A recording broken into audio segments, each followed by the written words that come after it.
ప్రజలందరికీ నమస్కారం. ఎంపీ ఎలక్షన్ల కోసం అయితే రేవంత్ రెడ్డి గారు అయితే భారీ సభ పెట్టడం జరిగింది. ఆ భారీ సభలో గత ప్రభుత్వం గురించి అయితే భారీ డైలాగ్ కొట్టడం జరిగింది. అందులో ఫేమస్ డైలాగ్ ఏంటంటే, నేను మీ గోరిగట్టే మేస్త్రిని అని మన రేవంత్ రెడ్డి గారు అయితే వ్యాఖ్యానం ఇవ్వడం జరిగింది. దాని గురించి పరిశీలించడానికి అయితే ప్రయత్నం చేద్దాము. అవును, నేను మేస్త్రినే, బీఆర్ఎస్కు గోరి కట్టే మేస్త్రిని. ఈ ముచ్చట ఒకసారి మీకు వినిపిస్తాను, వినండి ఒకసారి.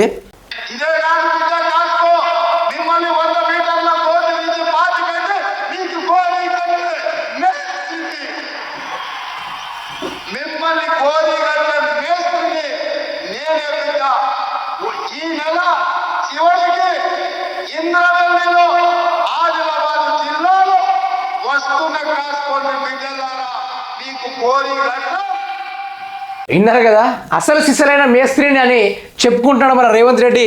బీఆర్ఎస్ పార్టీలు వాగినంత కాదు, ఈరోజు మీ గోరిగట్టే మేస్త్రిని నేను ఖానాపూర్లో వస్తున్న కాసుకోండి సవాల్ ఇస్తున్నాడు రేవంత్ రెడ్డి గారు. అయితే బీఆర్ఎస్కు గోరికట్టే మేస్త్రిని బీఆర్ఎస్ కాస్కో సీఎం రేవంత్ రెడ్డి సవాల్. ఫిబ్రవరి చివరికల్లా రైతు భరోసా పెట్టుబడి సాయం అందజేస్తాం. జిల్లా రంగాలు ఎక్కువ తక్కువ మాట్లాడుతున్నారు. చార్లెస్ శోభరాజ్ చద్దర్ కుప్పుకొని పండుకున్నాడు. పులి లెక్క బయటకు వస్తాడట. రమ్మను బోనులో వేసి బొంద పెడతాం. ఇది జస్ట్ ఇంటర్వెల్. ఇంద్రవేలి నుంచి అసలు వాట షురు. మారు బేరగాడు ఒక్క సీటు గెలిచిన ఢిల్లీలో అమ్ముకుంటాడు. విధ్వంసం పాలైన తెలంగాణను పునర్నిర్మిస్తానని ప్రకటన. ఎల్బీ స్టేడియంలో కాంగ్రెస్ బూత్ లెవెల్లో కన్వీనియర్లకు శిక్షణ. ఇక ఈ V6 ఆయన బాగానే రాసిండు. ఇక ఈ V6 ఇవన్నీ దొంగ మాటలు బాగానే రాసిండు. ఇవన్నీ చూస్తే కానీ ఫిబ్రవరి చివరికల్లా రైతు భరోసా ఇస్తారంటే, మరి వచ్చి రాగానే పేర్లు వెళ్ళిన మన రేవంత్ రెడ్డి ఇప్పుడు వచ్చి చూస్తేనేమో లాస్ట్ వరకు చెల్లిస్తారని ఏ విధంగా అంటున్నాడు చూడండి. వచ్చే నెల మొదటి వారంలో మరో 2 స్కీములు. ఈ స్కీములు కావు, స్కాములే. ఈ V6 ఈ భజన ఎన్ని రోజులు కొడుతుంది ఈ పత్రిక నాకు అర్థం కాదు. మొన్నటిదాకా రేవంత్ రెడ్డి చేసిన తప్పులను అప్పు పెట్టుకుంటే చూపెట్టింది. 200 కోట్ల రూపాయలు ఇచ్చిందో ఇక భజన కొట్టడం మొదలైంది. వచ్చే నెల మొదటి వారంలో మరో 2 స్కీములు. మరి అదే V6 పత్రిక ఈరోజు రాస్తే ఏమైంది, 6 స్కీములు ఎడిపోయింది, మళ్ళీ 2 స్కీములు వచ్చిందా అన్నట్టుగా. ఫిబ్రవరి మొదటి వారంలో ఇంకో 2 పథకాలు ప్రారంభిస్తామని సీఎం రేవంత్ రెడ్డి ప్రకటించారు. నిరుడు మార్చి 31 వరకు కూడా ఆ సన్నాసులు బీఆర్ఎస్ హయాంలో రైతులకు పెట్టుబడి సాయం వేయలేదు. 50 రోజులన్న కాకముందే ఆ పార్టీ నేతలు ఇష్టం ఉన్నట్లు మాట్లాడుతున్నారు. యాడిచ్చినావు మరి, నువ్వు ఇచ్చింది, మీరు ఇచ్చింది మరి ఫిబ్రవరి కల్లా రైతు భరోసా పెట్టుబడి సాయం అందిస్తామని ఈ ముచ్చడం మళ్ళీ ఎందుకు వచ్చింది?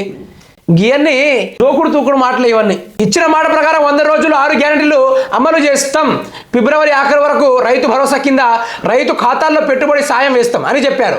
ఇప్పటికే మహాలక్ష్మి గ్యారెంటీలలో 0 టికెట్లను ఇష్యూ చేశాము. ఆరోగ్యశ్రీ పరిమితి రూపాయలు 10 లక్షలు పెంచాం. 3650 రోజులు పాలించిన బీఆర్ఎస్ నేతలు రాష్ట్రాన్ని దివాలా తీయించారు. ఆ దద్దమ్మలు మమ్మల్ని ప్రశ్నించేది, ఉద్యోగులకు జీతాలు ఇవ్వలేని పరిస్థితికి రాష్ట్రాన్ని తీసుకొచ్చారు. అయినా సరే మేము స్కీములను ఆపలేదు అని ఆయన అన్నారు. మరి స్కీములు ఆపలేదా మీరు? మొత్తం స్కీములను ఆపేసి ఈరోజు తెలంగాణ రాష్ట్రాన్ని దివాలా తీసేలా చేసింది అటు బీఆర్ఎస్ పార్టీ అయినప్పటికీ ఈరోజు కూడా మీరు కూడా దివాలా తీశారు కదా. ఎటువంటి ముచ్చట వచ్చిన ఏం స్కీమ్ నడపాలన్నా మళ్ళీ ఆర్బీఐ దగ్గర నుంచి పోయి కొన్ని వేల కోట్ల రూపాయలు అప్పు తీసుకొని రావాల్సిన పరిస్థితి. మతం దేవుడి పేరుతో మోదీ రాజకీయాలు ప్రచారంలోనే ప్రధాని పబ్బం గడుపుకుంటున్నారు ఖార్గే. నాయన, మొన్ననేగా కలిసి వచ్చినాం, మొన్న కలిసి వచ్చా కదా కేసీఆర్ని బొంద పెడతామని, పూర్తి స్థాయిలో మాకు అధికారం ఇవ్వనని మీరే పోయి అడగొచ్చి ఈరోజేమో నరేంద్ర మోడీ గురించి మరి మీరే ప్రస్తావించాలి. రాష్ట్ర ప్రభుత్వంపై బీఆర్ఎస్ నేతలు ఏది పడితే అది ఇష్టం ఉన్నట్లు మాట్లాడుతున్నారని, బీఆర్ఎస్ పార్టీ పీక పిసికి బొంద పెడతామని సీఎం రేవంత్ రెడ్డి హెచ్చరించారు. నన్ను మాటికి మేస్త్రి అంటూ విమర్శిస్తున్నారు. అవును బిడ్డ, నేను మేస్త్రినే. మీరు విధ్వంసం చేసి తెలంగాణను పునర్నిర్మించే మేస్త్రిని. మీరు నిరుద్యోగుల జీవితాలతో చెలగాటమాడినరు కదా, అందుకే 30 లక్షల మంది నిరుద్యోగుల భవిష్యత్తును తీర్చిదిద్దే మేస్త్రిని బిడ్డ.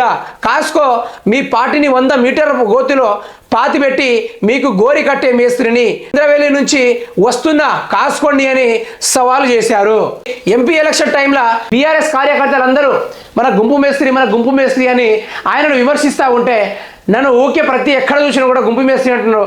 అవునరా, నేను గుంపు మేస్త్రినే, మిమ్మల్ని ఉప్పు పాతరేసి బొందులో పెట్టి మీ గోరి కట్టే గుంపు మేస్త్రి అని మన రేవంత్ రెడ్డి గారు ఇక ఎంపీ ఎలక్షన్ల కోసం అయితే గొంతు చించుకొని మరి ప్రజల్లో ఒక మార్పును తేవడానికి ఈసారి బంపర్ మెజారిటీతో గెలవడానికి అయితే కాంగ్రెస్ పార్టీ వాళ్ళు మరో కొత్త స్కామ్లతో దిగడం జరిగింది.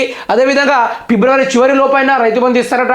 అదేవిధంగా ప్రతి ఒక్క ఎవరైతే ఎంపీ ఎలక్షన్లకి భారీగా సహకరించి ఓట్లేస్తారో మరి అలాంటి వారికైతే 2 ఉచిత హామీలు ఇస్తారట.